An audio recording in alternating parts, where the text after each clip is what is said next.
আসসালামু আলাইকুম ওয়া রাহমাতুল্লাহি ওয়া বারাকাতুহু।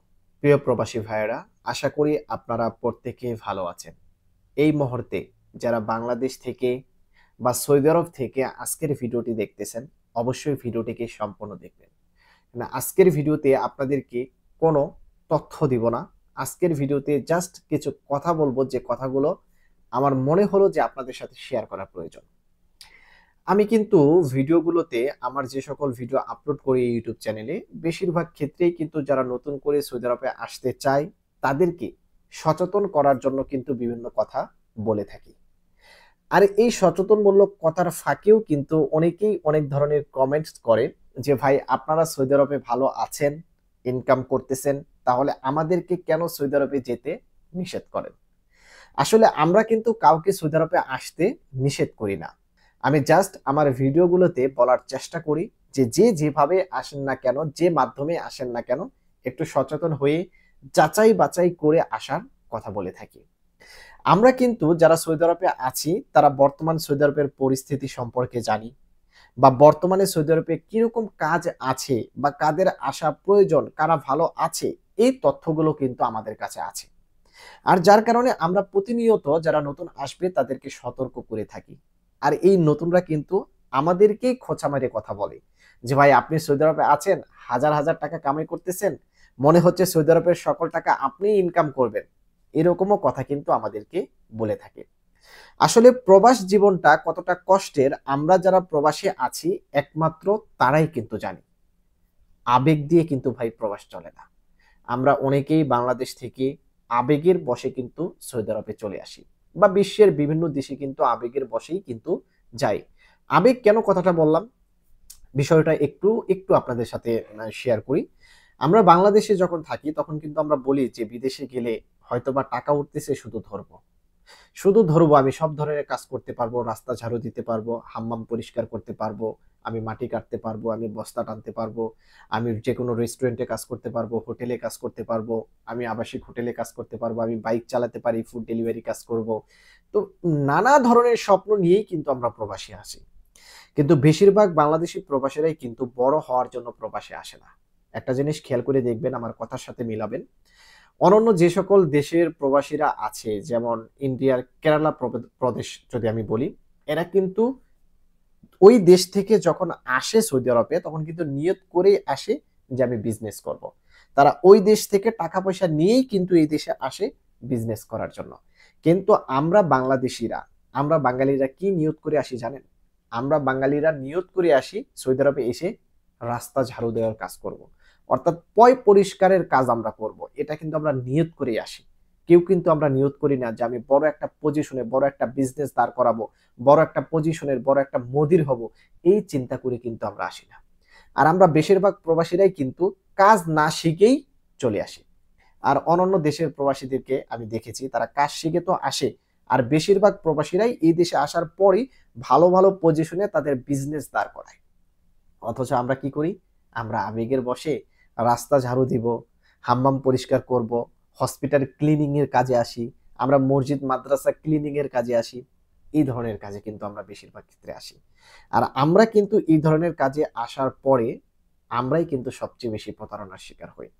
কারণ আমাদের কোনো জায়গায় কিন্তু দাম নেই ভাই। কারণ আমরা ওই যে ছোট মন মানসিকতা নিয়েই কিন্তু আসি। আমরা বড় হব, আমরা ভালো কিছু করব, এই ধরনের মন মানসিকতা নিয়ে কিন্তু আমরা আসি না। তাই ওই আবেগটাকে আপনাকে ফেলে দিতে হবে। আপনার বিবেক দিয়ে চিন্তা করতে হবে যে আদৌ আমি বাংলাদেশে কিরকম ইনকাম করতেছি, ওই দেশে গেলে কিরকম ইনকাম করতে পারবো, এটাকে আপনার জাস্টিফাই করতে হবে, যাচাই বাছাই করতে হবে। আমি মনে করি বাংলাদেশে যদি আপনার 20 থেকে 25,000 অর্থাৎ 20,000 টাকার উপরে যদি ইনকাম থাকে, তাহলে ভাই আপনার জন্য প্রবাস না। বর্তমান সিচুয়েশনে পূর্বে যারা এসেছে ভালো পজিশনে গিয়েছে তাদের কথা আমি বলতেছি না। বর্তমানে যারা আসতে চাচ্ছেন, আপনার যদি 20,000 প্লাস ইনকাম থাকে, আপনি যদি খেয়ে দিয়ে মোটামুটি চলতে পারতেছেন, টুকটাক জমতেছে, আপনার জন্য ভাই সৌদি আরব না, বা আপনার জন্য এই আমরা যে দেশে আছি সেই দেশটা আপনার জন্য না। যদি অন্য কোনো ভালো দেশে যেতে পারেন, ভালো ফ্যাসিলিটি পান, যেতে পারেন। এই দেশেও আপনি আসেন, আমি বলতেছি না আসেন না। আমি জাস্ট বোঝাচ্ছি, বাংলাদেশে যদি ইনকাম আপনার ভালো থাকে, 20, 25, 30,000 আপনি ইনকাম করেন, তাহলে ভাই ফ্যামিলি নিয়ে, বউ বাচ্চা কাচ্চা নিয়ে, ভাই বোন মা বাবাকে নিয়ে দেশে থাকুন। কারণ এটা এমন একটা জেলখানা, যারা একবার এসেছে তারাই কিন্তু বোঝে। এই জেলখানাতে আসার পর আপনি আসতে পারবেন নিজের ইচ্ছায়, কিন্তু স্বইচ্ছায় কিন্তু আপনি যেতে পারবেন না। সকল ক্ষমতা কফিলের হাতে, সকল কিছু কোম্পানির হাতে, সকল কিছু এই সৌদি স্বরাষ্ট্র মন্ত্রণালয়ের হাতে। আপনি চাইলেই আপনি এম্বাসির মাধ্যমে দেশে চলে যাবেন না। তাদের কিছু রুলস রেজুলেশন রয়েছে, সেগুলোকে ফুলফিল আপ করে তারপর কিন্তু আপনি যেতে পারবেন। চাইলেই আপনি টিকিট কাটলেন, এয়ারপোর্টে গেলেন, চলে গেলেন, বিষয়টা তেমনটা না। এটা কিন্তু খুবই কষ্টের একটা জায়গা। যারা আছে তারা হয়তোবা আমার এই কথাগুলোকে রিয়েলাইজ করতে পারবে, কিন্তু যারা বাংলাদেশে আছে তারা অনেকেই বলতে পারে, ধুর মিয়া কি বলতেছেন পাগলের মতো।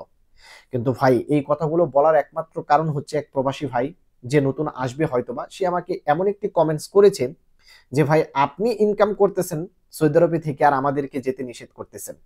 আমি কোনো ভিডিওতেই আপনাদেরকে বলিনি যে আপনারা আসেন না। আমি জাস্ট বুঝিয়েছি যার মাধ্যমে আসেন, যেভাবে আসেন, কোম্পানিতে আসবেন বা ফ্রি ভিসাতে আসবেন, যাচাই বাছাই করে আসবেন। আবেগ দিয়ে চলবে না ভাই। আপনি আবেগে হায় হায় টাকা উঠতেছে যাবো আর ধরবো, বিষয়টা তেমনটা না। এখানে এসে আপনি কি পরিমাণ পরিশ্রম করতে হয় যারা বর্তমানে আছে তারাই জানে।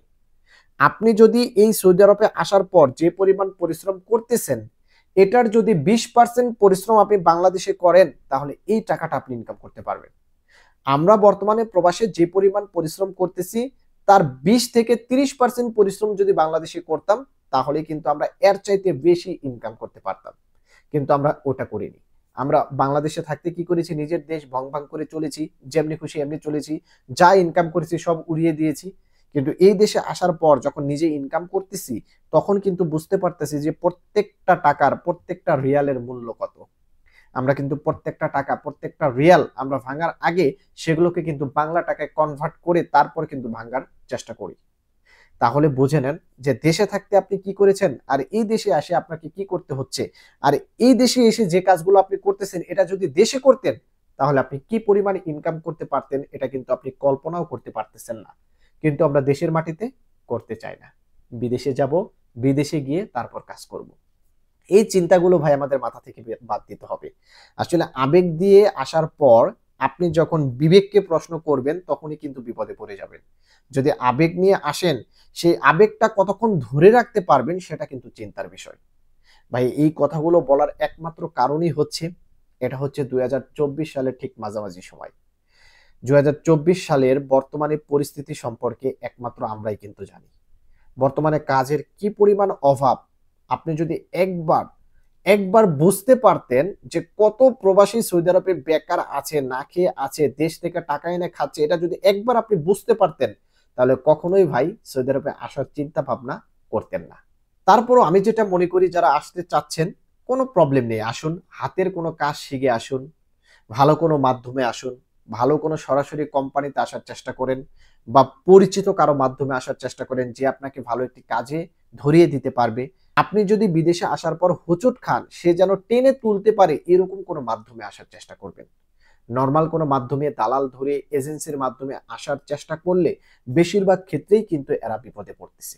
কথাগুলো একটু হয়তোবা অগোছালো হলো, তারপরও আমি এই কথাগুলো বললাম কারণ যারা নতুন আসবে তারা নতুন করে যেন কোনো ধরনের আবেগ নিয়ে না আসে, টাকা উঠতেছে টাকা ধরবো এই চিন্তায় না আসে, যার কারণে এই কথাগুলো বললাম। ভালো থাকবেন, সুস্থ থাকবেন। আসসালামু আলাইকুম।